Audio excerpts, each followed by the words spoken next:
சசி சமையல். இன்னைக்கு நம்ம என்ன பார்க்க போறோம் அப்படின்னா ஒரு சுவையான இறால் கிரேவி தான் பார்க்க போறோம்.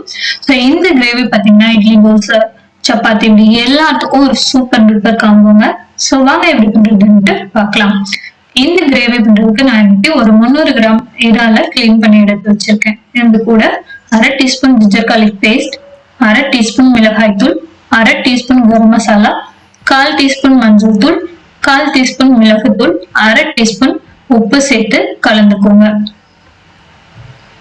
இந்த மசாலா கூடவே 1/2 டீஸ்பூன் போல எண்ணெயும் சேர்த்து நல்லா பிசைஞ்சு வச்சுக்கோங்க. ஸோ இந்த ஃப்ரானை 15 to 30 மினிட்ஸ் வந்து ஊற வச்சிருங்க. நெக்ஸ்ட் வந்து கிரேவி வந்து ரெடி பண்ணலாம். கிரேவி ரெடி பண்றதுக்கு கடாயில 2 to 3 டேபிள் ஸ்பூன் போல எண்ணெய் விட்டுக்கோங்க.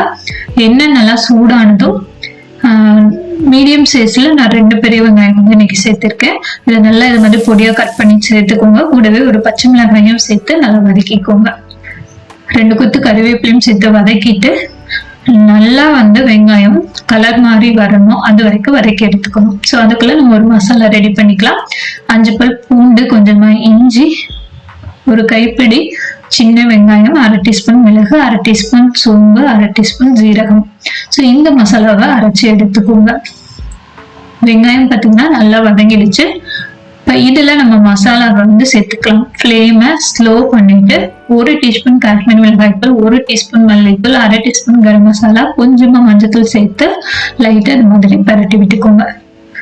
இது கூட நம்ம இப்ப அரைச்ச இஞ்சி பூண்டு வெங்காயம் பேஸ்ட் வந்து சேர்த்துக்கலாம். வெங்காயம் பார்த்தீங்கன்னா நம்ம ராவா அரைச்சிருக்கனால கொஞ்சம் நல்லா வதக்கிக்கணும். அதோட ராஸ்மல் போற வரைக்கும் ஒரு 5 to 10 மினிட்ஸ் நல்லா வதக்குனதுக்கு அப்புறம் தக்காளி வந்து சேர்த்துக்கோங்க. 2 தக்காளி கூடவே கொஞ்சமா உப்பும் சேர்த்து நல்லா வதக்கணும். தக்காளி வந்து நமக்கு குழஞ்சு வரணும். ஸோ அது வரைக்கும் வதக்கிக்கோங்க. இது வெந்து வர்றதுக்குள்ள நம்ம ஃப்ரானை வந்து ஷேலோ ஃப்ரை பண்ணி எடுத்துக்கலாம். ஸோ அதுக்கு ஒரு கடாயில ஒரு 2 டேபிள் ஸ்பூன் போல எண்ணெய் விட்டுக்கோங்க. எண்ணெய் நல்லா சூடானதும் நம்ம மேரினேட் பண்ணி வச்சிருக்கிற ஃப்ரானை சேர்த்துட்டு ஒரு 2 நிமிஷத்துக்கு மட்டும் ஃப்ரை பண்ணி எடுத்துக்கோங்க. ஒரு மீடியம் ஃப்ளேம்ல ஜஸ்ட் 2 மினிட்ஸ் ஃப்ரை பண்ணா போதும். அதுக்கு மேல ஃப்ரை பண்ணீங்கன்னா ப்ரான் வந்து ரப்பர் மாதிரி நமக்கு ஆயிடும். ஸோ 2 நிமிஷம் ஆனதும் ஆஃப் பண்ணிடுங்க.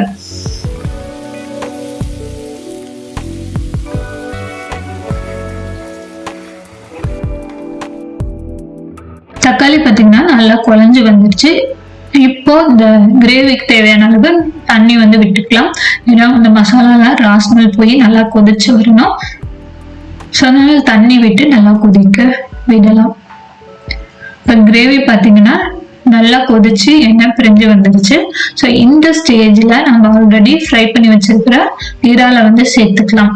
நம்ம ஆல்ரெடி 2 மினிட்ஸ் குக் பண்ணியிருக்கோம். ஸோ அதுலேயே பார்த்தீங்கன்னா ஒரு 70% நமக்கு குக் ஆகிடும். ஸோ கிரேவியில சேர்த்துட்டு அகைன் ஒரு 2 மினிட்ஸ் மட்டும் கொதிக்க விட்டுட்டு கடைசியா கொத்தமல்லி இலை தூவி ஆஃப் பண்ணிடுங்க. ஸோ 2 நிமிஷத்துக்கு மேல போச்சுன்னா அது ரொம்ப ரப்பரா மாறிடும். ஸோ கரெக்டான டைம்ல ஆஃப் பண்ணிட்டீங்கன்னா ஒரு சூப்பரான சுவையான சுட சுட இறால் கிரேவி ரெடி ஆயிடும்.